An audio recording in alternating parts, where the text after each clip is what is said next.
नमस्कार दोस्तों, स्वागत है आप सर्वेनु डिजिटल शाला यूट्यूब चैनल अंदर। तो दोस्तों આપણે આપણી આ ચેનલ ઉપર જે ધોરણ 10ના સામાજિક વિજ્ઞાનની સિરીઝ ચલાવી રહ્યા છીએ તેની અંદર આપણે ધોરણ 10ના સામાજિક વિજ્ઞાનની અંદર દરેક પ્રકરણના જે સ્વાધ્યાયના પ્રશ્નો છે તથા જે પ્રકરણની સંપૂર્ણ માહિતી છે એ આપણે આપણી આ ચેનલ પર જોઈએ છીએ। તો દોસ્તો આપણે 1 થી 16 પાઠના જે સ્વાધ્યાય છે અને જે ચેપ્ટર છે તેનું સંપૂર્ણ સોલ્યુશન આપણે આપણી ચેનલ પર જોઈ લીધું। હવે આપણે આજના આ વિડીયોની અંદર પ્રકરણ નંબર 17 જેનું નામ છે આર્થિક સમસ્યાઓ અને પડકારો, ગરીબી અને બેરોજગારી, આ જે સંપૂર્ણ ચેપ્ટર છે તેનું આપણે સંપૂર્ણ સ્વાધ્યાય અને ચેપ્ટરને લગતા જે અગત્યના કોન્સેપ્ટ છે તે સંપૂર્ણ કોન્સેપ્ટની માહિતી આજના આ વિડીયોની અંદર જોવાના છીએ। તો વિડીયોને છેક અંત સુધી જોતા રહેજો તો તમને આ ચેપ્ટર વિશે કોઈ પણ ડાઉટ રહેશે નહીં। तो दोस्तों આપણે વિડીયોમાં સોલ્યુશન જોઈએ તે પહેલાં તમે આ ચેનલને સબસ્ક્રાઇબ ન કરી હોય તો સબસ્ક્રાઇબ કરી દેજો તથા બાજુમાં જે બેલ બટન આપેલું છે તેને દબાવી દેજો જેથી તમને બોર્ડની પરીક્ષા માટેનો ઉપયોગી કોઈ પણ વિડીયો આપણી ચેનલ પર અપલોડ થાય તો નોટિફિકેશન તમને સૌથી પહેલાં મળી જાય। અને દોસ્તો હવે આપણે આગળ વધીએ તે પહેલાં એક હું સરસ મજાની ઈ બુક તમારી માટે લઈને આવ્યો છું। ડિજિટલ શાળાની સામાજિક વિજ્ઞાનની ઈ બુક છે આપણી જોડે। તેની અંદર તમને શું શું મળશે તો આપણે જોઈએ તેની જે ડિટેલમાં માહિતી જોઈ લઈએ।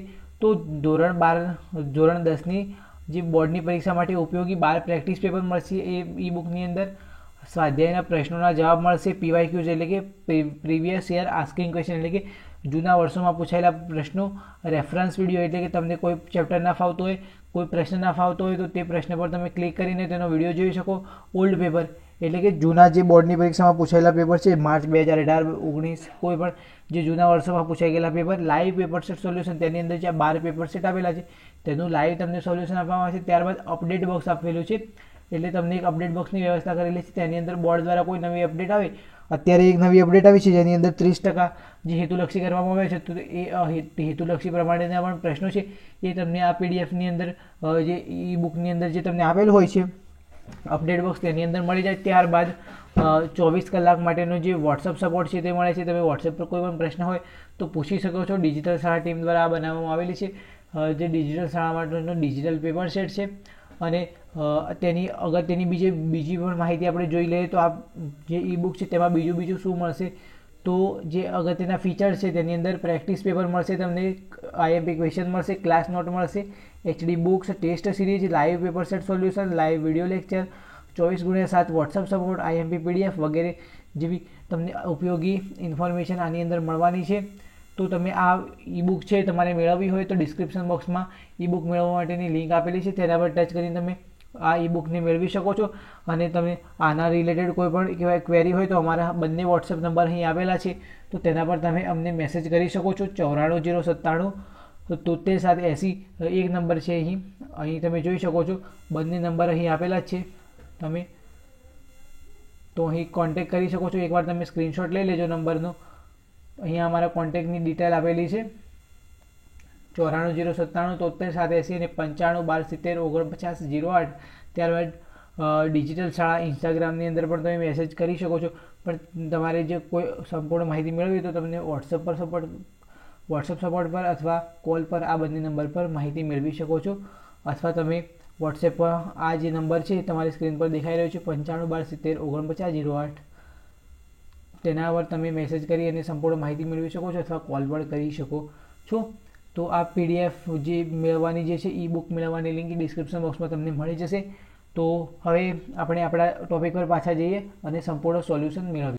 તો મિત્રો આપણા સ્વાધ્યાયના પ્રશ્નોની અંદર આપણે જોઈએ તો આપણને 4 પ્રકારના પ્રશ્નો પૂછે છે। સૌપ્રથમ હોય છે સવિસ્તાર પ્રશ્નો, ત્યારબાદ મુદ્દાસર પ્રશ્નો, ત્યારબાદ ટૂંકા પ્રશ્નો અને બહુવિકલ્પી પ્રશ્નો।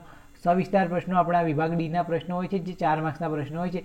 તેની અંદર આપણને પ્રશ્નો પૂછેલા છે। તેની અંદર પહેલો જ પ્રશ્ન જોઈએ તો પહેલો પ્રશ્ન આપણને પૂછે છે ગરીબી નિવારણના વિવિધ ઉપાયો જણાવો। તો ગરીબીનું નિવારણ કરવા માટેના જે સરકાર દ્વારા અને આપણે લોકો દ્વારા જે વિવિધ જે પ્રયાસો કરવામાં આવે છે તેના વિશે આપણે જણાવવાનું છે। તો ગરીબીનું નિવારણ કરવાના ઉપાયોને વ્યૂહાત્મક રીતે સફળ બનાવવા માટે ગ્રામ અને શહેરી વિસ્તારના લોકોને વિવિધ કલ્યાણકારી યોજનાઓનો સીધો આર્થિક લાભ મળે અને રોજગારી દ્વારા તેમની આવકમાં વધારો થાય માટે ગરીબી નિવારણના કાર્યક્રમોને અમલમાં મૂકવામાં આવ્યા છે।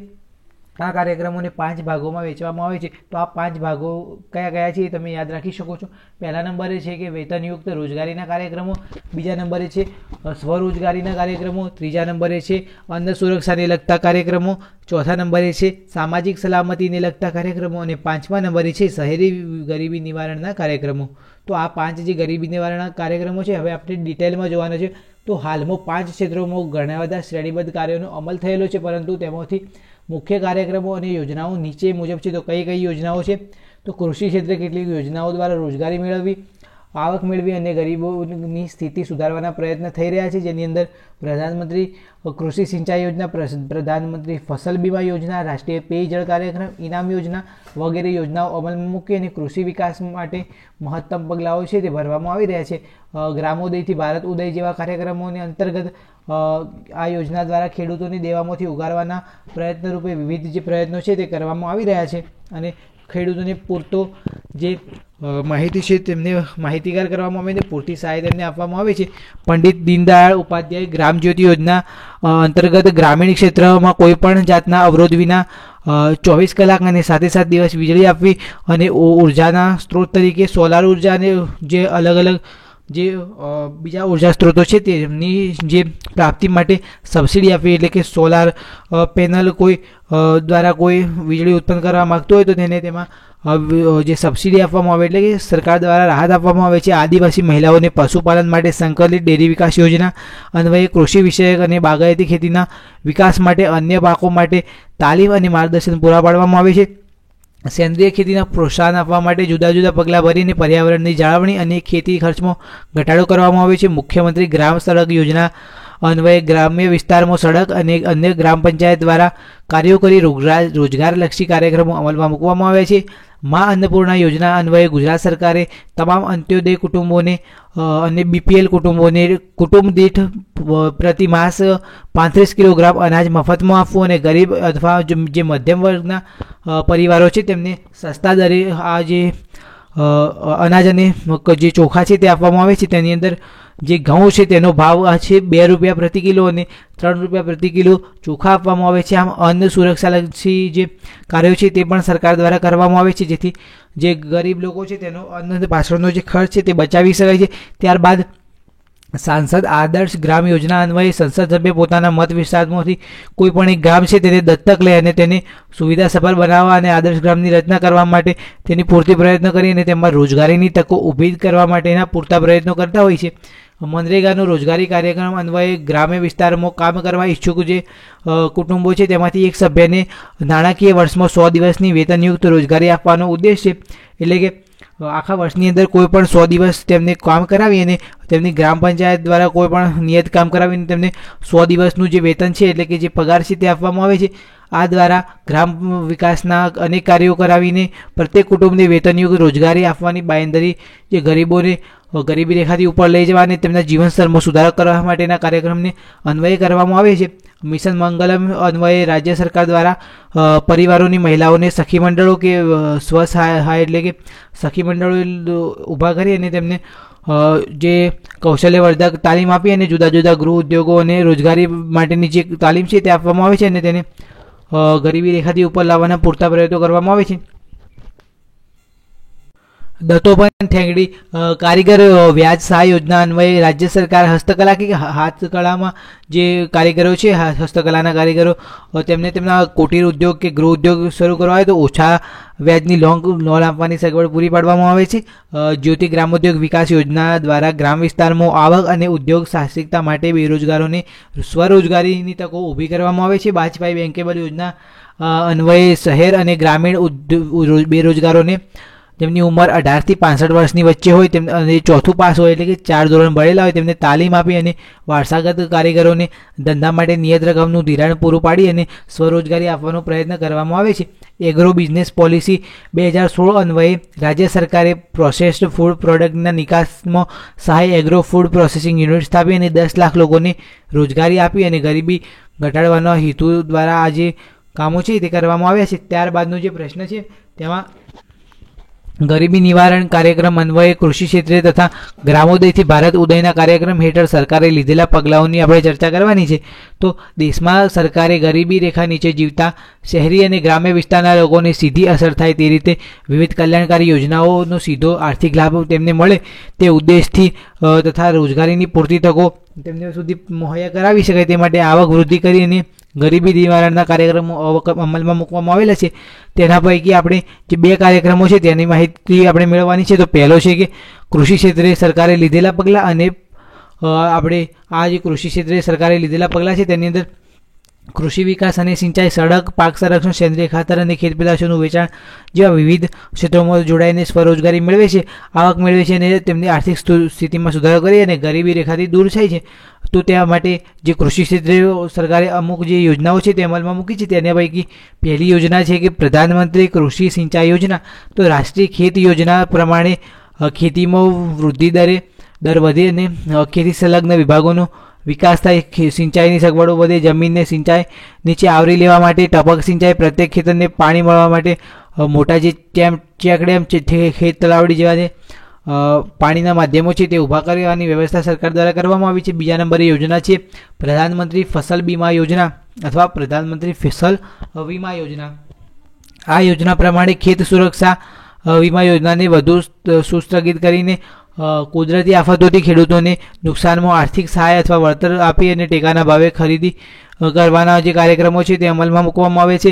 રાષ્ટ્રીય પેયજળ કાર્યક્રમ. આ યોજના અંતર્ગત પ્રત્યેક ખેતરને પાણી, કેનાલનું માળખું સુધારવું, ધોવાણ અટકાવવું, અનુસૂચિત જનજાતિના ખેડૂતોને ટ્યુબવેલ એટલે કે બોર બનાવવામાં મદદ કરવી અને ક્ષાર નિયંત્રણના કાર્યક્રમો અમલમાં મૂકવા, તેમજ તળાવોનું ખોદકામ, વોટરશેડની વિકાસ, ટાંકી નિર્માણ, વરસાદી પ્રાણીનો સંગ્રહ, વનીકરણ, નહેરની લાઇનિંગ બનાવી, ઝાડ છોડ ઉગાડવા અને ચેકડેમ જે હોય અને તેમનું પુનરુદ્ધાર એટલે કે તેનો વિકાસ કરવો વગેરે આ યોજના અંતર્ગત કરવામાં આવે છે. ત્યારબાદ જે ચોથા નંબરની યોજના છે એ રાજ્ય સરકાર દ્વારા ખેતી ક્ષેત્રે લાભદાયક યોજના. તો આ યોજના પ્રમાણે તદ્દન નજીવા વ્યાજના દરે બેંક દ્વારા ધિરાણ, પશુપાલન, ખાતર સંગ્રહની સુવિધા ઊભી કરવામાં આવી છે. તેમજ કેન્દ્ર સરકારના સિંચાઈના કાર્યક્રમો પણ રાજ્ય સરકારે અસરકારક પગલાં ભરેલા છે. ગુજરાત સરકારે ગરીબી નિવારણ માટે છેલ્લા દશકાથી ગરીબ કલ્યાણ મેળાઓ યોજી અને યુવાઓને અને ગરીબોને સ્વાવલંબન માટે જરૂરી જે માર્ગદર્શન અને જે સહાય છે તે આપવામાં આવે છે. તેની અંદર જે ચોથા નંબરે છે ઇનામ યોજના, એટલે કે ઇનામ નહીં પણ ઈ નામ યોજના.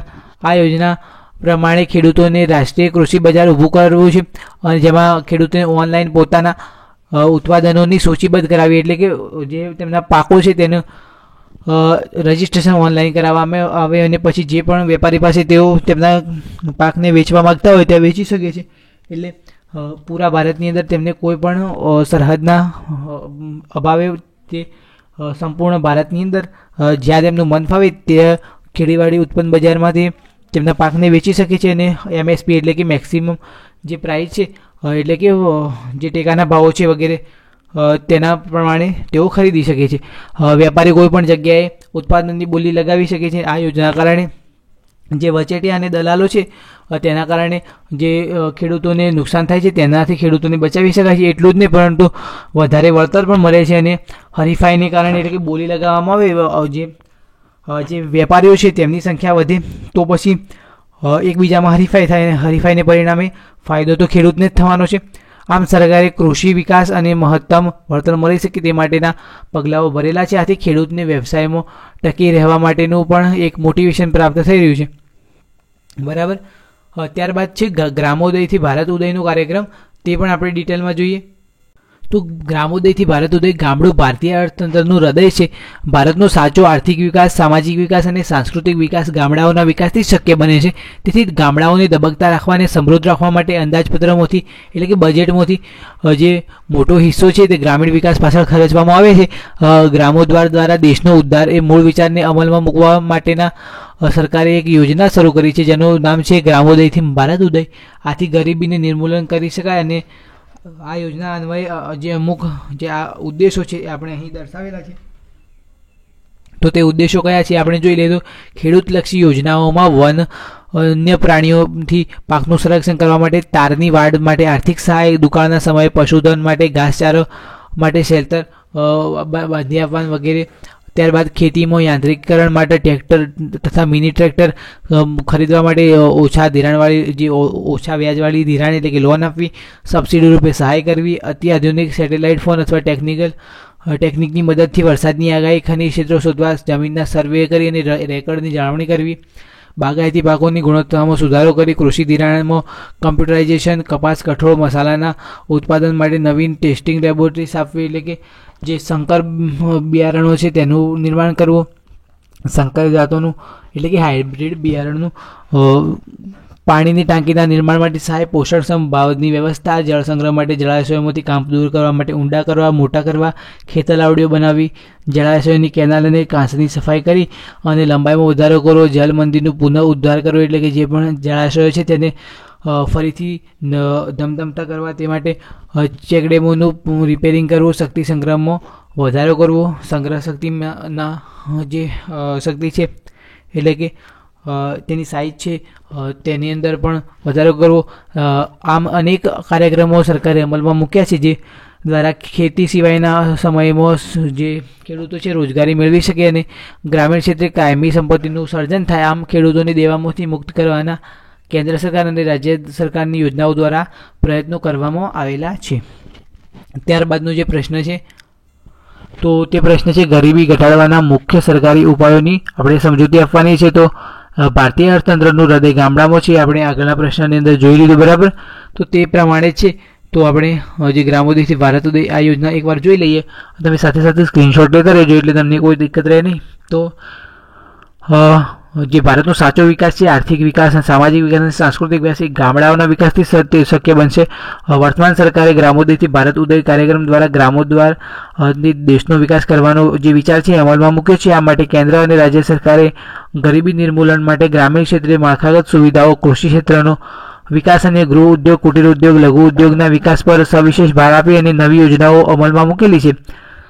તે માટે સરકારની આવકની અસમાનતા દૂર કરવા માટે એક બાજુ ધનિકોની વપરાશી ચીજવસ્તુઓ અને સેવાઓના મોજશોખના ભોગવિલાસની જે વસ્તુઓ છે તેના પર ઊંચા દરે ટેક્સ લગાવવામાં આવે અને બીજી બાજુ ગરીબી લક્ષી જે ચીજવસ્તુઓ છે તેને જાહેર વિતરણ પ્રણાલી એટલે કે જે વાજબી ભાવની દુકાનો છે તેના દ્વારા નિયત જથ્થામાં વાજબી ભાવે પૂરી પાડવામાં આવે. તેના કારણે જે ગરીબો છે તેમનું જીવન ધોરણ ઊંચું લાવવાનો પ્રયત્ન કરવામાં આવે છે. તદુપરાંત ધનિક વર્ગની વપરાશી વસ્તુઓનું ઉત્પાદન ઘટાડી અને તે ઉત્પાદનના સાધનોની ફાળવણી ગરીબો માટેની ચીજવસ્તુઓમાં કરવામાં આવે છે.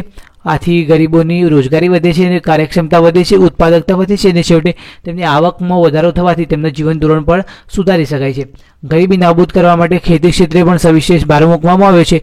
આ માટે સરકારે જમીન ધારા સુધારણા ઉપાયો, જમીનની ટોચ મર્યાદાનો ધારો કે અમુક જે લિમિટ છે તેનાથી વધારે કોઈની પાસે જમીન હોવી ન જોઈએ અને તે હોય તો સરકાર તેની પાસેથી લઈ અને જરૂરતમંદને આપે છે. તે માટે ઘણો ધારા વગેરે કાયદાઓનું નિયમન સરકાર દ્વારા કરવામાં આવે છે. ખેડ હકની સલામતી વગેરે કાયદાઓ દ્વારા જમીનદારો પાસેથી આવક ઘરમાં ઘટાડો કર્યો છે અને આ દ્વારા જે ગ્રામીણ ક્ષેત્રના જમીન વિહોણા ખેતમજૂરો છે અને ગણોતી અને આવકમાં વધારો થાય છે.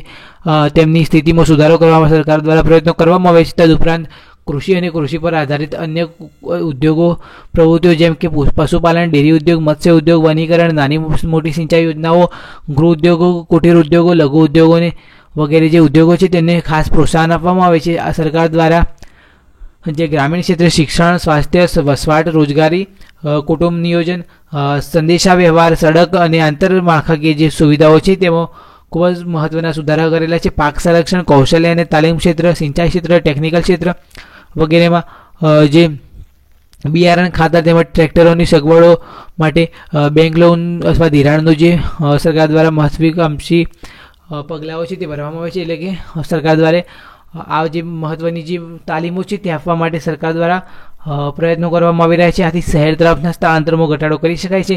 ગ્રામીણ કે નગર કક્ષાએ શાળાઓ, માધ્યમિક શાળાઓ, ઉચ્ચતર માધ્યમિક શાળાઓ અને નજીકના અંતરે કોલેજો શરૂ કરી ટેકનિકલ અને વ્યવસાયલક્ષી અભ્યાસક્રમો અને તાલીમ ક્ષેત્રોની સગવડ કરવામાં આવી છે. આ વિસ્તારના યુવક યુવતીઓ ઉચ્ચ શિક્ષણ પૂરું કરી અને ત્યાં સુધી આર્થિક મદદરૂપે સ્કોલરશીપ, ફી માફી સગવડ, આશ્રમ શાળાઓ, કન્યા કેળવણી અને આર્થિક સહાય રૂપે પ્રોત્સાહન સરકાર દ્વારા આપવામાં આવે છે.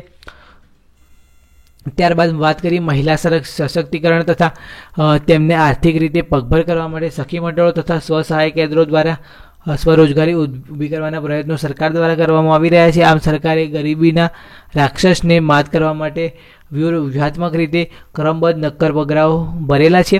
આ પગલાઓનો અમલ થતાં ધીમે ધીમે અર્થતંત્રમાં ગરીબીની સમસ્યાને જળમૂળથી ઉખાડી ફેંકવા માટે તે મદદરૂપ થવાના છે. તો ત્યારબાદનો જે પ્રશ્ન છે તે જોઈએ તો ભારતમાં ગરીબી ઘટાડવા માટે કેવા પ્રકારની વ્યૂહરચના અપનાવવામાં આવી હતી, તો આ પ્રશ્ન પણ આપણે જોઈ લઈએ. તો મિત્રો, ભારતમાં ગરીબી નિવારણ માટે જે વ્યૂહરચના અપનાવવામાં આવી છે તેમાં ભારતીય અર્થતંત્રનું હૃદય તે ગામડામાં છે. તેના માટે જે આપણે આગળના પ્રશ્નની અંદર જોયું તે જ પ્રમાણે આનું પણ જે આપણે વર્ણન કરવાનું છે કે જે ધનિક લોકો છે તેના માટે ભોગલે વિલાસની જે વસ્તુઓ છે તેમાં ઘટાડો કરવો, જે ટેક્સ વધારો વગેરે જે માહિતી છે તે આ પ્રશ્નની અંદર આપણે લખવાની છે. એટલે આપણે વધારે આને ડિટેલમાં જઈશું નહીં, એટલે તમે આનો સ્ક્રીનશોટ લઈ લેજો, બરાબર. તો આટલો તમે સ્ક્રીનશોટ લઈ લો. ત્યારબાદ આપણે આગળ જોઈએ.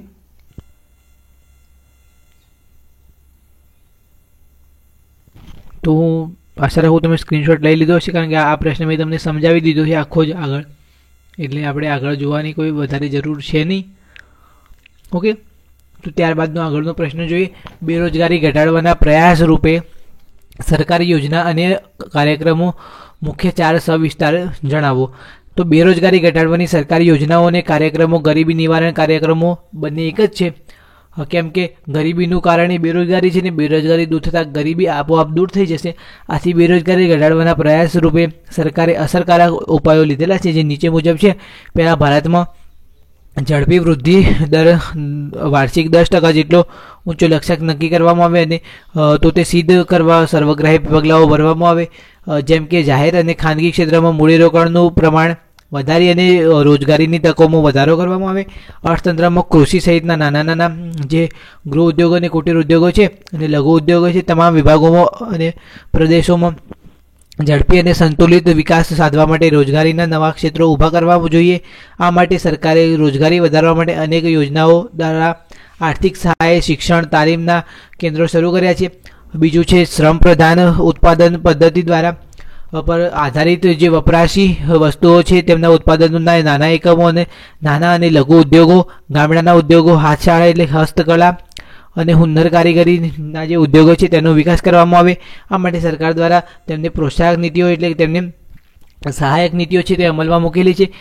ત્યારબાદ ત્રીજા નંબરે ગ્રામીણ ક્ષેત્રે કૃષિ સિવાયના સમયની બેરોજગારી ઘટાડવા માટે ખેતરોમાં એકથી વધુ પાક લેવાની પદ્ધતિ વિકસાવી છે. નવી જમીનના ખેડાણ હેઠળ લાવી અને પ્રત્યેક ખેતરને પાણી અને વીજળીની સગવડોથી ઉપલબ્ધ કરાવવામાં આવે છે. નાની મોટી સિંચાઈ યોજનાઓ, ચેકડેમ, જળાશયો, નહેરો, ટ્યુબવેલ, બંધો બાંધી અને જે સડકોના બાંધકામની પ્રવૃત્તિઓ, ખેતી સંલગ્ન પ્રવૃત્તિઓ, મરઘા બતકા ઉછેર, મત્સ્ય ઉદ્યોગ, પશુપાલનની અથવા ડેરી ઉદ્યોગ, વનીકરણ કાર્યક્રમો દ્વારા ગ્રામીણ ક્ષેત્રે મૂડીરોકાણ, ઓછા મૂડીરોકાણથી વધુ લોકોને રોજગારી ઊભી કરી શકાય છે.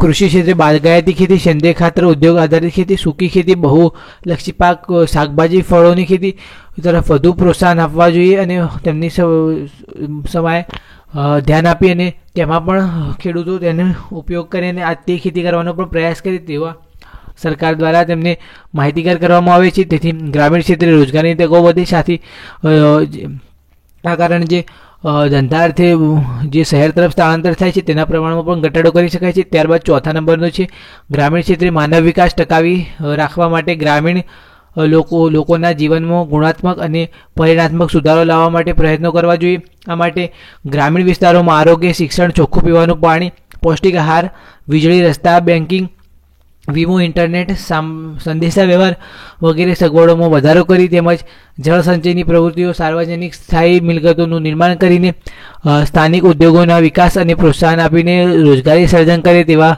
ઉદ્યોગો સ્થાપવા જોઈએ. શિક્ષિત બેરોજગારી અને યુવા બેરોજગારીમાં ઘટાડો કરવા માટે તેમના કૌશલ્યનો વિકાસ કરવા માટે શિક્ષણને અનુરૂપ તેમની રોજગારી પૂરી પાડવી જોઈએ.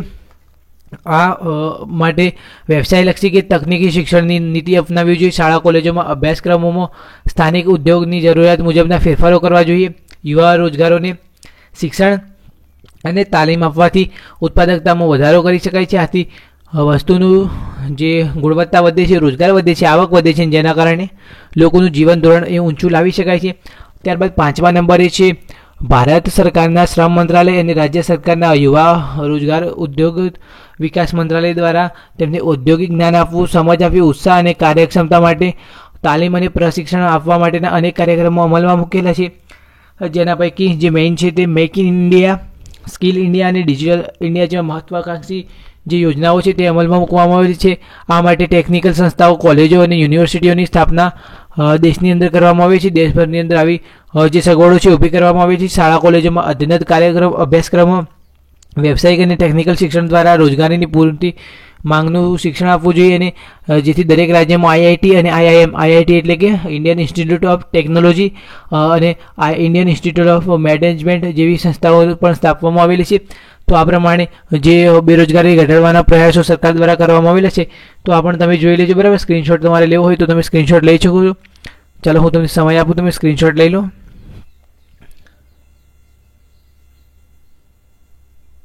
ઓકે, તો તમે સ્ક્રીનશોટ લઈ લીધો હશે. ત્યારબાદ આગળ આપણે પ્રશ્નો જોવાના છે. તેની અંદર મુદ્દાસર પ્રશ્નોનું આપણું વર્ણન કરવાનું છે. જે મુદ્દાસર પ્રશ્નો આપણે પૂછે છે તેની અંદર મુદ્દાસર પ્રશ્નોનો આપણે પણ જવાબ જોઈ લઈએ. પ્રશ્નોની વાત કરીએ તો મુદ્દાસર પ્રશ્નોની અંદર પહેલો જ પ્રશ્ન આપણને પૂછ્યો છે કે ગરીબી એટલે શું અને ગરીબી હેઠળ રેખા હેઠળ જીવતા લોકોના લક્ષણો આપણે લખવાના છે.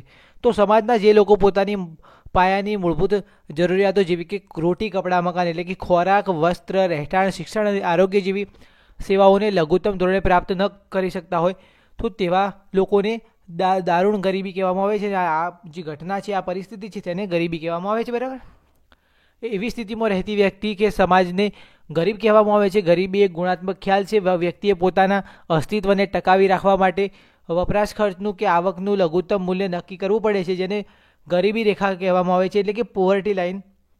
અને આ ગરીબી રેખા નીચે જીવતા લોકોને બીપીએલ કુટુંબો એટલે કે બિલો પોવર્ટી લાઇન કહેવામાં આવે છે.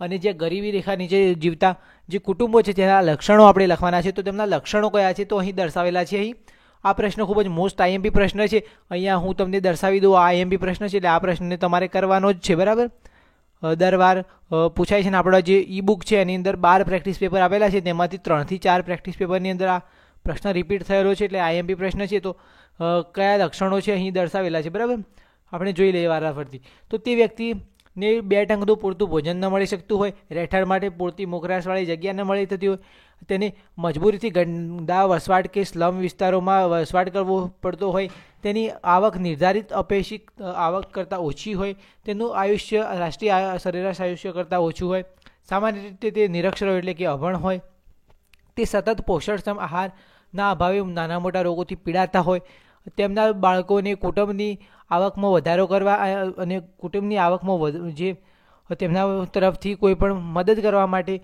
નાની ઉંમરથી જ તેમને મજૂરી કે કામ ધંધે જવું પડતું હોય, તેમના બાળકોનું કુપોષણને કારણે બાળ મૃત્યુ થતું હોય અને આ બાળ મૃત્યુનું પ્રમાણ ઊંચું રહેતું હોય તો તેવા લોકોને ગરીબી રેખા નીચે જીવતા પરિવારો કહેવામાં આવે છે. અને આ પરિવારોને બીપીએલ એટલે કે બિલો પોવર્ટી લાઇન એટલે કે ગરીબી રેખા નીચે જીવતા કુટુંબો કહેવામાં આવે છે. આ પ્રશ્નનો સ્ક્રીનશોટ લેવો હોય તો તમે લઈ શકો છો. ઓકે, તો આ પ્રશ્ન અહીં પૂરો થાય છે. ત્યારબાદનો પ્રશ્ન છે ભારતમાં ગરીબીનું વર્ણન કરો. તો ભારતમાં આયોજન પંચે 2011-12માં ગરીબી રેખા નીચે રેખા નિશ્ચિત એટલે કે નક્કી કરવા માટે ગ્રામીણ ક્ષેત્રે માથાદીઠ આવકનો વપરાશી ખર્ચ એ 816 રૂપિયા અર્થાત કુટુંબ દીઠ 4080 રૂપિયા અને શહેરી ક્ષેત્રે માથાદીઠ વપરાશી આવક છે તેનો ખર્ચ વ્યક્તિ દીઠ 1000 રૂપિયા અને કુટુંબ દીઠ 5000 રૂપિયા જે પ્રમાણ છે નિર્ધારિત કરેલું છે. આ નવા માપદંડ મુજબ ભારતમાં 2011-12માં ગરીબોની સંખ્યા ઘટીને 27 કરોડ અને ગરીબીનું પ્રમાણ 21.9% થવા પામ્યું છે. વિશ્વ બેંકે આંતરરાષ્ટ્રીય ધોરણે સરખામણી થઈ શકે તેથી 2012માં 2008ના ભાવોએ માથાદીઠ આવક દૈનિક આવક $1.90 એટલે કે સમથિંગ 140 રૂપિયાને જેટલી થાય, જે ગરીબી રેખાનું ધોરણ છે જે મુજબ 1% લોકો ગરીબી રેખા નીચે જીવે છે, જેની અંદાજે જે સંખ્યા છે તે 45.6 કરોડ છે, બરાબર, 45.6 કરોડ. અને UNDP 2015ના રિપોર્ટ મુજબ ભારતમાં 2011-12માં ગરીબનું કુલ પ્રમાણ છે એ 21.92% હતું. એટલે કે જે લોકો છે તેના આપણી ભારતની ટોટલ વસ્તી છે તેમાંથી 26.93 કરોડ લોકો છે એ ગરીબો છે. તે રીતે UNDPના જે અહેવાલ, જે રિપોર્ટની અંદર સામે આવ્યું હતું, જે પૈકી ગ્રામીણ ક્ષેત્રે 25.7% ગરીબી છે, એટલે કે 21.65 કરોડ લોકો ગરીબ છે. અને શહેરી ક્ષેત્રમાં પણ 13.7% ગરીબી છે, એટલે 5.28 કરોડ લોકો છે એ ગરીબી રેખા નીચે જીવતા છે, બરાબર. ભારતમાં સૌથી વધુ ગરીબી ધરાવતું પ્રદેશ છે એ છત્તીસગઢ છે, જેમાં 36.93% ગરીબી છે. આ જે આંકડા છે એ અને કયું રાજ્ય છે એ તમારે યાદ રાખવાનું છે, 1 માર્ક્સના પ્રશ્નમાં પૂછાય છે. ઓકે, સૌથી વધુ ગરીબી ધરાવતું, સૌથી ઓછું ગરીબી ધરાવતું, અને ગુજરાતમાં ગરીબીનું પ્રમાણ કેટલું, બરાબર. તો ભારતમાં સૌથી ઓછું ગરીબીનું પ્રમાણ છે ગોવામાં, અને કેટલું છે તો 5.09%, અને ગુજરાતમાં ગરીબીનું પ્રમાણ છે 16.63%, બરાબર. ભારતમાં સરેરાશ 30%થી વધુ ગરીબીનું પ્રમાણ છત્તીસગઢ, આસામ, ઉત્તર પ્રદેશ, મણિપુર, બિહાર, અરુણાચલ પ્રદેશ, ઝારખંડ, ઓરિસ્સા વગેરે જેવા રાજ્યોમાં જોવા મળે છે. તો આ ગરીબી રેખા વિશે વર્ણન થઈ ગયું. તો સ્ક્રીનશોટ લેવો હોય તો લઈ શકો છો. Okay, that's all. ત્યારબાદ છે ગરીબી ઉદ્ભવવાના કારણો જણાવો. તો ભારતમાં ગ્રામીણ વિસ્તારોમાં શહેરી વિસ્તારો કરતાં વધારે ગરીબી જોવા મળે છે. કારણ કે આ માટેના જે કારણો કયા છે તે અહીં દર્શાવેલા છે. તો ખેતી ક્ષેત્રે અપૂરતો વિકાસ અને સિંચાઈની અપૂરતી સગવડો, ખેતી સિવાયના સમયમાં વૈકલ્પિક રોજગારીની તકોનો અભાવ જોવા મળે છે. ગ્રામીણ ક્ષેત્રે રોજગારીનું જ્ઞાન, શિક્ષણ, કૌશલ્ય અને તાલીમનો અભાવ જોવા મળે છે. ગ્રામીણ ક્ષેત્રે રૂઢિઓ, પરંપરાઓ, જ્ઞાતિ પ્રથા વગેરેને કારણે બિન ઉત્પાદકીય ખર્ચાઓમાં વધારો થાય છે.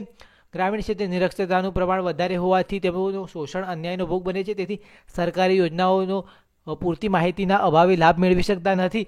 ખાદ્ય પાકોના જે ભોગે રોકડિયા પાકોનું ઉત્પાદન વધતા અનાજ કઠોળની અછતના કારણે જે ભાવોમાં વધારો થયો છે. આર્થિક નીતિઓ તૈયાર કરવામાં આવે ત્યારે સામાન્ય માનવીની જરૂરિયાતો અને તેના આર્થિક હિતોને ધ્યાનમાં લેવાયા નથી. આર્થિક સુધારાઓના અમલ થતાં ગ્રામીણ ક્ષેત્રે કુટીર ઉદ્યોગો, લઘુ ઉદ્યોગો પડી ભાગ્યા છે. ગ્રામીણ લોકોની ખેતીની જે આવક છે એ ઘટી છે, અને લોકો રોજગારી માટે શહેર તરફ સ્થળાંતરિત થયા છે.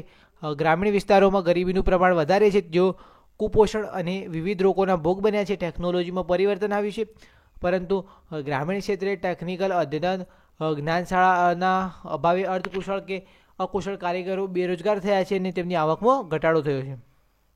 ગ્રામીણ ક્ષેત્રે જે હસ્તકારીગરીના જે ઉદ્યોગો, કુટીર ઉદ્યોગો છે તે ભાંગી પડ્યા છે, અને તેમાં બેકારીનો વધારો થયો છે. તદુપરાંત વસ્તી વૃદ્ધિનો દર વધુ છે અને મૃત્યુદર ઘટ્યો છે. આથી સરેરાશ આયુષ્યમાં વધારો થયો છે. એક બાજુ શ્રમની કુલ માંગ કરતાં શ્રમનો પુરવઠો વધતા બેકારી વધી છે. બીજી બાજુ તેમની જીવન જરૂરી વસ્તુઓની માંગ સામે ઉત્પાદન ઘટતા ભાવોમાં વધારો થયો છે, અને લોકોની ખરીદ શક્તિમાં ઘટાડો થતાં જીવન ધોરણ નીચું ગયું છે. અને આ પ્રમાણે જે ગરીબી છે તેના અંદર વધારો થયો છે. આ પ્રશ્નનો પણ તમે સ્ક્રીનશોટ લઈ શકો છો. ઓકે, તો તમે સ્ક્રીનશોટ લઈ લેજો. ઓકે, ત્યારબાદનો પ્રશ્ન જોઈએ તે સામાજિક સલામતી અને અન્ન સુરક્ષાના સરકારના કાર્યક્રમો આપણે જણાવવાના છે. તો આયોજન દરમિયાન વિકાસના લાભની ગણતરી, ગરીબોની તરફેણમાં વહેંચણી થાય તે માટે, તેમજ સમાજના બાળકો, વૃદ્ધો, મહિલાઓ અને સમાજમાં યોગ્ય સ્થાન પ્રાપ્ત થાય તે માટે જે સામાજિક કલ્યાણ યોજનાઓ સરકાર દ્વારા જાહેર કરવામાં આવી છે તેના દ્વારા તેમની આર્થિક નબળી સ્થિતિ અને જીવનની નીચી ગુણવત્તાનો સુધારવાનો પ્રયત્નો કરવામાં આવ્યા છે. આ માટે અમલમાં મુકાયેલા કાર્યક્રમો નીચે પ્રમાણે છે. તો કયા કયા કાર્યક્રમો છે તે જોવાના છે આપણે. તો પહેલા જ છે કે રાષ્ટ્રીય સામાજિક સહાય યોજના. આ યોજના 15મી ઓગસ્ટ 1995ના રોજ શરૂ કરવામાં આવી હતી. આ યોજનાનો હેતુ વૃદ્ધ અને અનાથ તેમજ ગુજરાન ચલાવનારી મુખ્ય વ્યક્તિ ગુમાવનાર કુટુંબને સુરક્ષા પ્રદાન કરવાનો છે. આ અંતર્ગત 2 પેન્શન યોજનાઓ વગેરે આપવામાં આવે છે. તેની અંદર પહેલી છે રાષ્ટ્રીય વૃદ્ધા પેન્શન યોજના. તો આ યોજના હેઠળ ગરીબી રેખા હેઠળની ગ્રામીણ ગરીબ જેની ઉંમર 65 વર્ષથી વધુ હોય અને તેમની આવકનું કોઈ નિયમિત સાધન ન હોય, અથવા કુટુંબીજનો પાસે કોઈ નાણાકીય મદદ ન મળી શકતી હોય, તો તેવા વૃદ્ધને સરકાર દ્વારા પેન્શન આપવામાં આવે છે. પેન્શનની રકમ માસિક 75 રૂપિયા છે.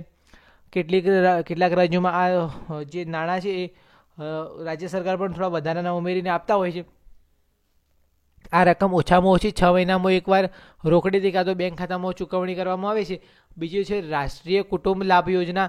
આ યોજના હેઠળ ગરીબી રેખા હેઠળ જીવતા જે કુટુંબો છે તેમની ગરીબ વ્યક્તિ કે જેની ઉંમર 18 થી 65 વર્ષની વચ્ચે હોય અને જે કુટુંબનું ગુજરાન ચલાવનારી વ્યક્તિ હોય તેનું આકસ્મિક અવસાન થયું હોય તો આવા કુટુંબને નાણાકીય સુરક્ષા માટે આ યોજના શરૂ કરવામાં આવી છે. તેમાં કુટુંબની ગુજરાન ચલાવનારી વ્યક્તિનું અવસાન થાય તો કુટુંબને 10,000 રૂપિયાનું અનુદાન આપવામાં આવે છે અને આ પણ બેંક ખાતાની અંદર આપવામાં આવે છે. ત્યારબાદ જે બીજા નંબરની છે મેઇન પ્રશ્નની અંદર બીજા નંબરની જે યોજના છે સાર્વભૌમિક સ્વાસ્થ્ય વીમા યોજના. આ યોજના 14 જુલાઈ 2003માં અમલમાં મુકાઈ હતી, જેની જાહેરાત 2003-04ના કેન્દ્રીય બજેટની અંદર કરવામાં આવી હતી. આ યોજનાનો મુખ્ય હેતુ ગરીબી રેખા હેઠળ જીવતા જે કુટુંબો છે, જે લોકો છે, તેમની આરોગ્ય સુવિધા ઊભી કરવાના ભાગરૂપે 18 થી 60 વર્ષના લોકોને આરોગ્ય માટે વીમાની રકમ આપવામાં આવે છે. આ વીમા યોજનાની અંદર વીમાની રકમ 10,000 સુધીની હોય છે, જેમાં HIV અને એડ્સ જેવા રોગોની પણ સારવાર માટેના જે આ વીમા છે આપવામાં આવે છે. ત્યારબાદ ત્રીજા નંબર છે આંબેડકર વાલ્મીકી વસવાટ યોજના. આ યોજનાનો હેતુ શહેરી વિસ્તારના અનુસૂચિત જાતિ અને અનુસૂચિત જનજાતિના નબળા અને પછાત વર્ગોને સસ્તા દરે મકાન ઉપલબ્ધ કરાવવાનો છે. આ યોજનામાં શહેરી વિકાસ મંત્રાલય દ્વારા વર્ષે 2,000 કરોડ રૂપિયાનું ધિરાણ તથા 1,000ની સબસિડી તરીકે આપવાની જોગવાઈ કરવામાં આવી છે. ત્યારબાદ ચોથા નંબરે છે કે શિક્ષણ સહયોગ યોજના. આ યોજના 2000 થી 2001ની સાલની અંદર અમલમાં મુકાઈ હતી. આ યોજનાનો હેતુ ગરીબી રેખા હેઠળના માતા પિતાના સંતાનોને અભ્યાસ દરમિયાન તેમના શિક્ષણ ક્ષેત્રે સહયોગ આપવાનો છે, જેમાં ધોરણ 9 થી 12 સુધીના અભ્યાસ દરમિયાન શિક્ષણ ખર્ચને પહોંચી વળવા માટે માસિક 100 રૂપિયાનું શિક્ષણ ભથ્થું આપવામાં આવે છે.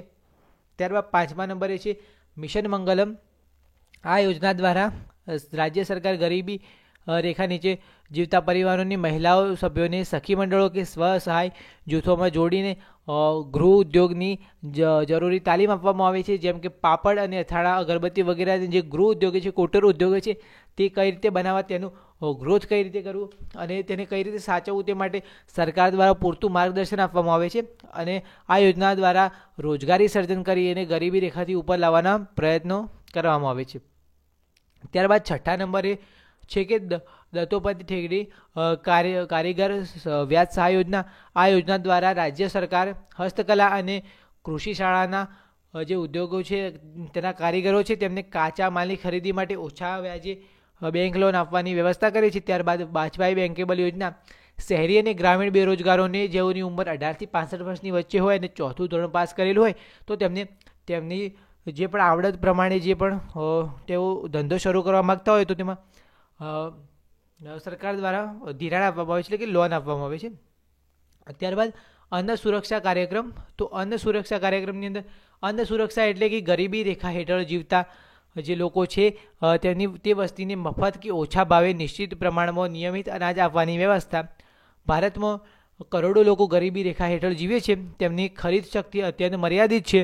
અનાજના બજાર ભાવો તેમને પરવડતા નથી, પરિણામે તેઓ અર્ધ ભૂખમરા અને અપોષણથી પીડાય છે, જેના લીધે ગરીબોને ઓછા ભાવે અનાજ પૂરું પડે તે માટે સરકાર દ્વારા જાહેર વિતરણ પ્રણાલી એટલે કે પબ્લિક ડિસ્ટ્રીબ્યુશન સિસ્ટમ એટલે કે PDS આનું પૂરું નામ પણ તમે યાદ રાખી શકો છો. PDS માને પબ્લિક ડિસ્ટ્રીબ્યુશન સિસ્ટમ, જાહેર વિતરણ પ્રણાલીની જે યોજના છે તેને અમલમાં મૂકવામાં આવી છે.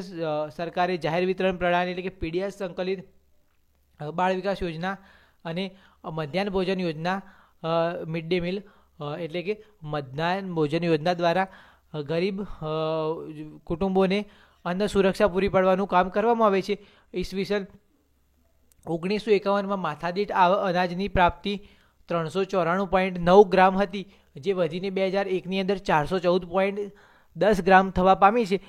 માર્ચ 2003ના અંતે સરકાર પાસે 361.93 લાખ ટન અનાજનો બફર સ્ટોક હતો, જેનાથી ગરીબોને સસ્તા દરે અનાજની પ્રાપ્તિ સુલભ બની છે.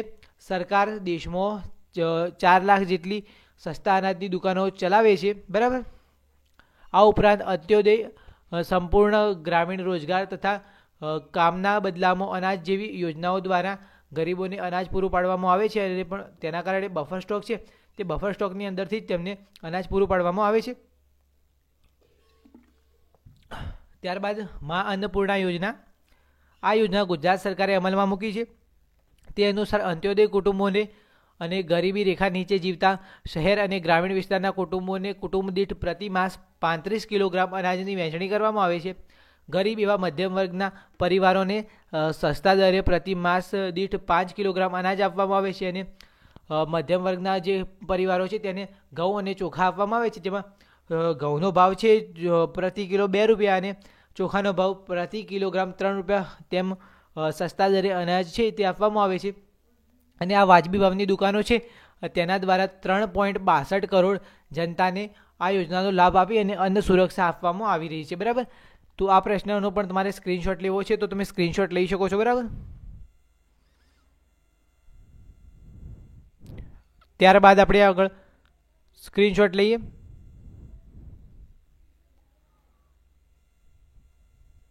ઓકે, તો સ્ક્રીનશોટ આપણે લઈએ છીએ, તો તમારે સ્ક્રીનશોટ લેવો હોય તો લઈ શકો છો.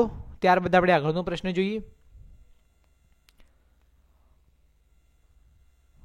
તમારે આ પીડીએફ જોઈતી હોય તો પણ અમારી વેબસાઇટ પર પીડીએફ મળી જશે, તો નીચે ડિસ્ક્રિપ્શન બોક્સમાં પણ લિંક આપેલી છે, તો ત્યાંથી મેળવી શકો છો. ત્યારબાદ 5મા નંબરનો પ્રશ્ન છે, સામાજિક સલામતી કાર્યક્રમ વિશે જણાવો. આયોજન દરમિયાન વિકાસના લાભની ગણતરી ગરીબોની તરફેણમાં વહેંચણી થાય તે માટે તેમજ સમાજના બાળકો, વૃદ્ધો, મહિલાઓ અને સમાજમાં યોગ્ય સ્થાન પ્રાપ્ત કરે તે માટે સામાજિક કલ્યાણ યોજનાઓ સરકાર દ્વારા જાહેર કરવામાં આવી છે. તેના દ્વારા તેમની આર્થિક નબળી સ્થિતિને અને જીવનની નીચી ગુણવત્તાને સુધારવાના પ્રયત્નો છે એ સરકાર દ્વારા કરવામાં આવે છે. તો તેની અંદર જે રાષ્ટ્રીય સામાજિક સહાય યોજના, જે આપણી પેન્શન યોજના, વૃદ્ધા પેન્શન યોજના, જે કુટુંબ લાભ યોજના, જેની અંદર જે કોઈ કમાવનારી વ્યક્તિનું અવસાન થાય તો તેને 10,000 રૂપિયાનું અનુદાન આપવામાં આવે. પછી સાર્વભૌમિક યોજના, જેની અંદર બધાને જે વીમા યોજનાની અંદર આરોગ્ય વીમો આપવામાં આવે છે. વાલ્મીકી વસવાટ યોજના તે પણ આપણે આગળના પ્રશ્નની જોઈ લીધું. શિક્ષણ સહયોગ યોજના એ પણ આપણે આગળના પ્રશ્નની અંદર જોઈ લીધું. તો આ સંપૂર્ણ પ્રશ્ન છે આપણે આગળના પ્રશ્નની અંદર જોઈ લીધું, તો આ પ્રશ્ન તમે સ્કીપ કરી શકો છો. આગળના પ્રશ્નની અંદર તમે આપણે આ પ્રશ્ન જોઈ લીધો છે. બરાબર, ત્યારબાદનો હવે પ્રશ્ન છે તે છે, ધનિક ભારતમાં ગરીબો વસે છે. આ સેન્ટેન્સ છે તેને સમજાવવાનું છે. ખૂબ જ ઉપયોગી છે, આઈએમપી છે, દર વાર પૂછાય છે, એટલે મોસ્ટ આઈએમપી છે. એકવાર સ્ક્રીનશોટ લઈ લો, આ પ્રશ્નનો ખૂબ જ મોસ્ટ આઈએમપી છે. બરાબર, તો ભારત વિપુલ પ્રમાણમાં કુદરતી સંસાધનો અને અપાર કુદરતી સંપત્તિઓ ધરાવતો દેશ છે, પરંતુ આ વિપુલ સંસાધનોનો ઉપયોગ કરવાની ક્ષમતાનો અભાવ, શિક્ષણ, તાલીમ અને કૌશલ્યનો અભાવ હોવાને કારણે તેમજ વર્ષોના ખામીયુક્ત આયોજનના લીધે આ કુદરતી સંપત્તિનો લોકોના કલ્યાણ અને સુખાકારી અર્થે પૂરતા પ્રમાણમાં ઉપયોગ ન થઈ શકતો હોવાથી દેશની અંદર ગરીબોનું પ્રમાણ વધે છે, ગરીબીનું પ્રમાણ વધે છે. હજુ ભારતમાં સરેરાશ 30%થી વધુ ગરીબીનું પ્રમાણ છત્તીસગઢ, આસામ, ઉત્તર પ્રદેશ, મણિપુર, બિહાર, અરુણાચલ પ્રદેશ, ઝારખંડ અને ઓડિશા જેવા રાજ્યોમાં જોવા મળે છે. યુએનડીપીના 2015ના રિપોર્ટ મુજબ ભારતમાં 2011-12માં ગરીબીનું કુલ પ્રમાણ 21.92%, એટલે કે 36.93 કરોડ જેટલું હતું. આથી કહેવાય છે કે ધનિક ભારતમાં ગરીબો વસે છે, કારણ કે ભારતની જોડે કશું છે ને એવું નથી. ભારતની જોડે બસ કુદરતી સંપત્તિ છે અને અપાર કુદરતી સંસાધનો આવેલા છે, પણ તેને કઈ રીતે યુઝ કરવો તેના માટેના યોગ્ય શિક્ષણ, તાલીમ અને કૌશલ્યનો અભાવને કારણે કહી શકાય કે ધનિક ભારતની અંદર ગરીબો વસે છે. ઓકે, તો અહીં આપણા જે મુદ્દાસર પ્રશ્નો છે તે પૂરા થાય છે. ત્યારબાદ હવે આપણે ટૂંકા પ્રશ્નો જોઈએ. તો ટૂંકા પ્રશ્નોની અંદર પહેલો જ પ્રશ્ન આપણને પૂછ્યો છે કે સાપેક્ષ ગરીબી અને નિરપેક્ષ ગરીબી બંનેની આપણે વ્યાખ્યા આપણે યાદ રાખવાની છે, બીજું વધારાનું યાદ રાખવા નથી. બરાબર, સાપેક્ષ ગરીબી અને નિરપેક્ષ ગરીબી. તો સાપેક્ષ ગરીબી એટલે શું? સમાજની જુદી જુદી આવક ધરાવતા વર્ગોમાંથી જો કોઈ જૂથ અન્ય કરતાં ઓછી આવક મેળવતા હોય તો તેને સાપેક્ષ ગરીબી કહેવાય. આપણે ઉદાહરણ દ્વારા સમજીએ. ધારો કે આ કોઈ માણસ એ છે અને આ માણસ બી છે. બરાબર, આની આવક છે ડેઇલી 100 રૂપિયા છે. બરાબર, આને એની આવક છે ડેઇલી 300 રૂપિયા. તો આ એની સાપેક્ષે બીની આવક એ 200 રૂપિયા ઓછી છે, જ્યારે બીની આવક છે જે એની આવક છે એ બીની આવક તો એના કરતાં 200 રૂપિયા વધારે છે. બરાબર, તો કહી શકાય કે એની સાપેક્ષે બીની આવક છે એ ખૂબ જ ઓછી છે અને બીની આવક છે એ એની સાપેક્ષે વધારે છે. તે પ્રમાણે આપણે કહી શકીએ. તો આ આપણે કોઈ પણ એક વ્યક્તિને સાપેક્ષે બીજાનું જોઈએ તો તેને કહેવાય સાપેક્ષ ગરીબી. બરાબર, તો આ ઉદાહરણ દ્વારા આપણે સમજીએ. ત્યારબાદ નિરપેક્ષ ગરીબી કોને કહેવાય? સમાજના લોકોને પોતાની પાયાની કે મૂળભૂત જરૂરિયાતવાળી વસ્તુઓ કે સેવાઓ જેવી કે કંઈ ખોરાક, કઠોળ, દૂધ, શાકભાજી, કપડાં, વસવાટ, તબીબી સારવાર, શિક્ષણનું લઘુત્તમ ધોરણે પ્રાપ્ત કરી ન શકતા હોય, જે આ પાયાની જરૂરિયાતો છે તે પૂરી ન કરી શકતા હોય, સંતોષી ન શકતા હોય, તો તેવા લોકોને નિરપેક્ષ ગરીબ કહેવામાં આવે છે. બરાબર. તો આ જે તમે વ્યાખ્યા છે તેનો સ્ક્રીનશોટ લઈ લો. અને સાપેક્ષ ગરીબી કોઈ અન્યની સાપેક્ષે આપણે તેની ગરીબીને વ્યાખ્યાયિત કરતા હોઈએ તો તેને કહેવાય સાપેક્ષ ગરીબી. તો બંનેનો સ્ક્રીનશોટ લઈ લો. ત્યારબાદનો જે પ્રશ્ન છે તે છે એગ્રો બિઝનેસ પોલિસી તથા ઇનામ વિશે આપણે જણાવવાનું છે. બંને યોજનાઓ છે તેના વિશે. એગ્રો બિઝનેસ પોલિસી આપણે આગળના પ્રશ્નની અંદર આનું જોયું હતું. તો આ યોજના દેશમાં ગરીબી નાબૂદ કરવા માટે અમલમાં મૂકવામાં આવી છે. એગ્રો બિઝનેસ પોલિસી અન્વયે રાજ્ય સરકાર પ્રોસેસ્ડ ફૂડ પ્રોડક્ટના નિકાસમાં સહાયરૂપ થવા આ યોજના અમલમાં મૂકી છે. આથી એગ્રો ફૂડ પ્રોસેસિંગ યુનિટો સ્થાપી અને 10 લાખ લોકોને રોજગારી આપી છે, જેના દ્વારા ગરીબીના અંદર ઘટાડો થયો છે.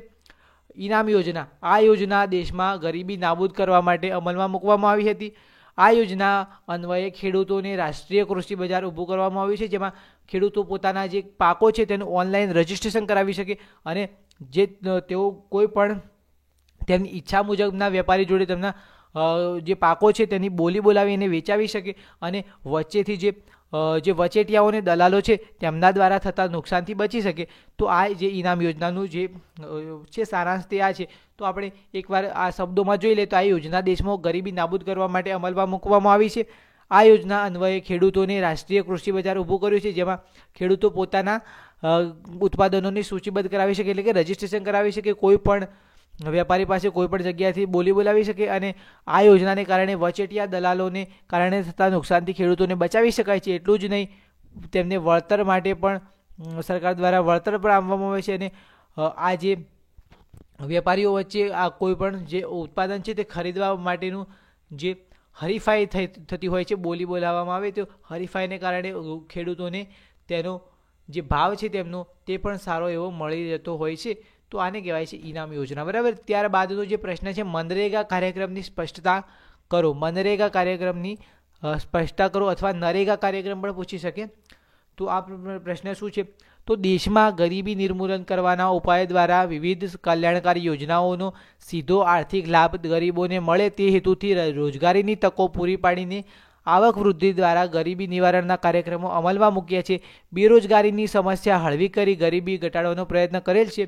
તે પૈકી મનરેગા પણ એક કાર્યક્રમ છે, જેના દ્વારા ગરીબી માટે જે છે તે પ્રમાણે કરવામાં આવે છે. તો મનરેગા એટલે કે મહાત્મા ગાંધી રાષ્ટ્રીય ગ્રામીણ રોજગાર બાંહેધરી યોજના. આ યોજના છે આ રોજગારલક્ષી કાર્યક્રમ છે, જેમાં આપણા ગામમાં આપણું કામ સાથે મળે છે, વાજબી દામ. આ સૂત્ર દ્વારા આ યોજના છે એ લોકપ્રિય બનેલી છે.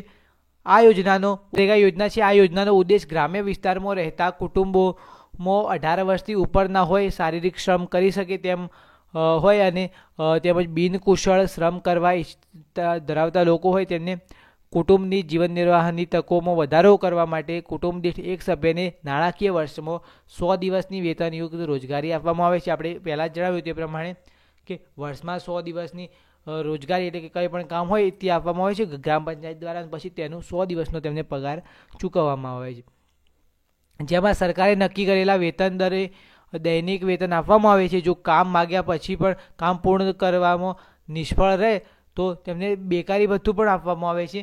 આ યોજના અન્વયે ગ્રામ વિકાસના કાર્યો, વ્યક્તિગત શૌચાલયો બનાવવા, વ્યક્તિગત કૂવા, જમીન સવલત બનાવવાના કાર્યો, બાગાયતી કાર્યો, ઇન્દિરા આવાસ યોજનાના મજૂરી કાર્યો, ઢોર છાવરી, જૈવિક ખાતર બનાવવું, મરઘા બતકા માટેનો શેડ, માછલી ચૂકવણી યાર્ડ, કેનાલ સફાઈ, જળ સંગ્રહના કાર્યો, રસ્તાના નવીનીકરણ વગેરે કાર્યો માટે તેમનું કાર્ય છે તેની અંદર તેઓ કામ કરી અને વેતન મેળવી શકે છે. આ યોજના દ્વારા પ્રત્યેક કુટુંબને નિશ્ચિત વેતનયુક્ત રોજગારી આપવાની બાંયધરી આપવામાં આવે છે, જેથી ગરીબી રેખાથી ઉપર તેમને લઈ જવાના પ્રયત્નો કરવામાં આવે છે. તો આ યોજના થઈ ગઈ મનરેગા, મહાત્મા ગાંધી રાષ્ટ્રીય ગ્રામીણ રોજગારી બાંહેધરી યોજના. બરાબર. તો ઔદ્યોગિક બેરોજગારી એટલે શું? તો ઔદ્યોગિક ક્ષેત્રે આવતા પરિવર્તનને લીધે વ્યક્તિઓને ટૂંકા ગાળા કે લાંબા ગાળા માટે કામ વગર બેસી રહેવું પડે તો તેવી સ્થિતિને ઔદ્યોગિક બેરોજગારી કહેવામાં આવે છે. ત્યારબાદનો પ્રશ્ન છે વિશ્વ શ્રમ બજારનો ખ્યાલ સ્પષ્ટ કરો. તો વિશ્વના દેશો પોતાના શ્રમિકોનું આદાન પ્રદાન કરે છે, તેને વિશ્વ શ્રમ બજાર કહે છે. શ્રમિકોનું એક દેશમાંથી બીજા દેશની અંદર રોજગારી, ધંધા, વેપાર કે તાલીમ અને ઉચ્ચ અભ્યાસને અર્થે સ્થળાંતર થાય છે, તેને શ્રમની આંતરરાષ્ટ્રીય સ્તરે ગતિશીલતા કહે છે. દેશના બુદ્ધિધનનું શૈક્ષણિક જ્ઞાન, ટેકનિકલ જ્ઞાન અને કૌશલ્ય પ્રાપ્તિ માટે વિદેશમાં વધુ આવક, વધુ સગવડો, વધુ સારી નોકરી મેળવવા અર્થે બહિર્ગમન થાય છે, જેને બુદ્ધિધનનું સ્થાનાંતરણ અથવા બુદ્ધિધનનું બહિર્ગમન કહેવામાં આવે છે. આ બહિર્ગમન સામાજિક મોભો ગણાવવા માટે હમણાં ખૂબ જ આકર્ષણનું કેન્દ્ર બન્યું છે. આવા સ્થળાંતરને કારણે, સ્થાયી થવાના વલણને કારણે આપણા દેશની અંદરથી બુદ્ધિ પ્રતિભા ધરાવતા, ટેકનિકલ જ્ઞાન ધરાવતા, વૈજ્ઞાનિક માનસ ધરાવતા જે લોકો છે તેમની ખોટ જણાઈ છે. આથી દેશના સર્વાંગીણ વિકાસની પર પણ તેની અસર થયેલી છે. વૈશ્વિકીકરણ અને ઉદારીકરણ અપનાવવાથી ઉચ્ચ જ્ઞાન પ્રાપ્તિથી અર્થવ્યવસ્થામાં એક નવી સ્થિતિનું નિર્માણ થયું છે. આથી કુશળ અને માહિતી તકનીક એટલે કે આઈટી એટલે કે ઇન્ફોર્મેશન ટેકનોલોજી, સંદેશા વ્યવહાર ટેકનોલોજી, બાયોટેકનોલોજી, કોમ્પ્યુટર ક્ષેત્રે કે દાક્તરી ક્ષેત્રે અભ્યાસ માટે કુશળતા મેળવનારની માંગ વધી છે. આવા તજજ્ઞો કે કૌશલ્ય ધરાવનારા વ્યક્તિઓને આકર્ષવા માટે આંતરરાષ્ટ્રીય કક્ષાએ લોભામણી યુક્તિ અને પ્રયુક્તિ દ્વારા જે અજમાવવામાં આવે છે, જે કંપનીઓ હોય છે તેમના દ્વારા, અને ઔદ્યોગિક એકમો પણ હરીફાઈમાં ટકી રહેવા પોતાના કર્મચારીઓને અત્યાધુનિક લાયકાત અને જ્ઞાન કે કૌશલ્ય પ્રાપ્ત કરવા માટે વિદેશમાં મોકલે છે. આ બહિર્ગમનને કારણે દેશમાંથી વિદેશી ચલણની આવક વધે છે અને આથી વિદેશી હુંડિયામણ પણ પ્રાપ્ત થાય છે, એટલે કે વિદેશી રૂપિયા પણ આપણને પ્રાપ્ત થાય છે. પછી શ્રમનું આંતરરાષ્ટ્રીય સ્થળાંતર, એ પણ એ જ પ્રશ્ન છે, બરાબર, તે આપણે જોઈ લીધો પ્રશ્ન. ત્યારબાદનો જે પ્રશ્ન છે, બેરોજગારીના કારણો જણાવો. તો ભારતમાં બેરોજગારીની સમસ્યા માટે મુખ્ય જવાબદાર કારણો નીચે પ્રમાણે છે. તો વસ્તીમાં વધારો, ટેકનિકલ જ્ઞાન કે કૌશલ્યનો અભાવ, માત્ર સૈદ્ધાંતિક અથવા પ્રાયોગિક જ્ઞાનનો અભાવ, પૂર્ણ કક્ષાની રોજગારીનું સર્જન કરવામાં નિષ્ફળતા, ખેતી ક્ષેત્રે વરસાદની અનિયમિતતા, જોખમનું પ્રમાણ વધારે હોવાથી કૃષિ વ્યવસાયોમાં ઓછો રસ, ખેતી સિવાયના વ્યવસાયોમાં રોજગારીનો અભાવ, સિંચાઈની અપૂરતી સગવડો, કુટીર ઉદ્યોગો, ગૃહ ઉદ્યોગો અને લઘુ ઉદ્યોગોની નબળી સ્થિતિ, જ્ઞાતિ પ્રથા, સંયુક્ત કુટુંબ પ્રથા, પરંપરાગત વ્યવસાય કે કૌટુંબિક ધંધામાં રોજગારી, જ્ઞાન, કૌશલ્ય, તાલીમ અને અનુભવની ખામી, શ્રમની અગતિશીલતા, માનવ શ્રમનું ખામી ભરેલું આયોજન, બચત વૃત્તિ ઓછી, મૂડી સર્જનનો દરમાં ઘટાડો થવાના કારણે નવા ધંધા ઉદ્યોગોમાં રોકાણનો અભાવ, અન્ય વ્યવસાયો ઉદ્યોગો શરૂ કરવાના સાહસોનો અભાવને કારણે ઔદ્યોગિક વિકાસનો દર ધીમો થયો છે અને તેને પરિણામે છે એ બેરોજગારી સર્જાઈ છે. તો બેરોજગારીના કારણોનો સંપૂર્ણ પ્રશ્નનો જવાબ તમારી સ્ક્રીન પર છે, તમે સ્ક્રીનશોટ લઈ લો.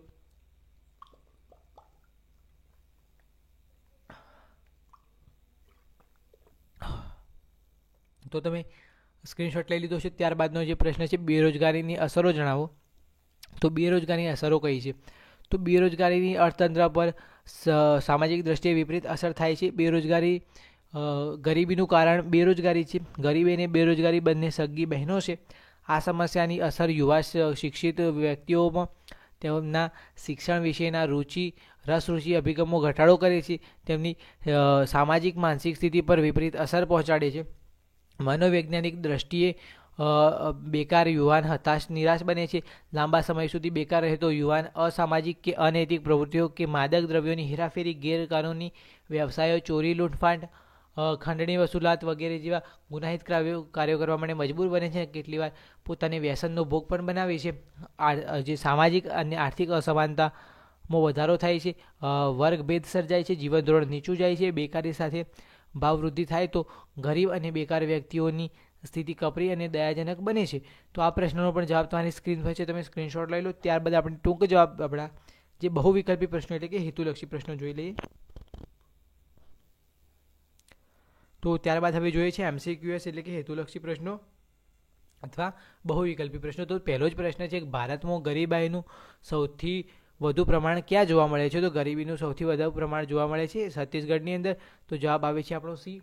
ત્યારબાદનો જે પ્રશ્ન છે કે ભારતમાં 2011-12માં ગરીબીનું પ્રમાણ કેટલા કરોડ હતું? તો જવાબ આવે છે બી, 26.93 કરોડ. તો આપણો જવાબ આવે છે બી. ત્યારબાદ છે કે મહિલા સશક્તિકરણ, કૌશલ્ય વર્ધન, તાલીમ, સ્વરોજગાર અને બજાર સાથે જોડાણ કરવાનો હેતુ કઈ સરકારી યોજનામાં રાખવામાં આવ્યો છે? તો જવાબ આવે છે સી, મિશન મંગલમ યોજના, જે ગુજરાત સરકારની યોજના છે, બરાબર. ત્યારબાદનો જે પ્રશ્ન છે કે ભારતના કયા રાજ્યમાં બેરોજગારીનું પ્રમાણ સૌથી વધુ જોવા મળ્યું છે? તો બેરોજગારીનું સૌથી વધારે પ્રમાણ કેરળમાં જોવા મળે છે, બરાબર. ગરીબીનું સૌથી વધારે પ્રમાણ છત્તીસગઢ અને બેરોજગારીનું પ્રમાણ કેરળની અંદર, બરાબર. ત્યારબાદ અન્ન સુરક્ષા એક્ટ હેઠળ કઈ યોજના ગુજરાતમાં અમલમાં મૂકવામાં આવી છે? તો મા અન્નપૂર્ણા યોજના અમલમાં મૂકવામાં આવી છે. ત્યારબાદનો જે પ્રશ્ન છે, યુવા બેરોજગારોને નવા આઈડિયા સાથે ઉદ્યોગ સાહસિક બની અને સ્વરોજગાર મેળવવા માટે કઈ યોજના જે પ્રેરે છે? તો તે મેક ઇન ઇન્ડિયા છે, બરાબર. ત્યારબાદનો જે પ્રશ્ન છે, બેરોજગારી નિવારણ માટે કઈ સંસ્થા નોકરીદાતા તરીકે કાર્ય કરે છે? તો રોજગાર વિનિમય કેન્દ્ર, બરાબર. તો અહીં આપણા જે સંપૂર્ણ સ્વાધ્યાય છે તેનું સોલ્યુશન પૂર્ણ થાય છે. આપણે જે ઈ બુક મેળવવાની લિંક ડિસ્ક્રિપ્શન બોક્સમાં આપેલી છે, મારા વોટ્સએપ ગ્રુપની લિંક ડિસ્ક્રિપ્શન બોક્સમાં આપેલી છે, ઇન્સ્ટાગ્રામ પેજ, વેબસાઇટ, બધી જ લિંકો ડિસ્ક્રિપ્શન બોક્સમાં આપેલી છે. અને અન્ય જે આપણે 1 થી 16 પાઠ છે તેના સોલ્યુશનની પણ લિંક ડિસ્ક્રિપ્શન બોક્સમાં આપેલી છે, ત્યાંથી બધી જ માહિતી તમે મેળવી શકો છો. વિડીયો પસંદ આવે વિડીયો લાઇક કરજો, શેર કરજો તમારા મિત્રો સાથે, અને ચેનલને સબસ્ક્રાઈબ કરવાનું ભૂલશો નહીં. તો તમને આવા જ ઉપયોગી વિડીયોની નોટિફિકેશન મળતી રહેશે. તો ફરી મળીએ નવા વિડીયો સાથે. ત્યાર સુધી આવજો. જય હિન્દ, વંદે માતરમ. ભારત માતા કી જય. જય જય ગરવી ગુજરાત.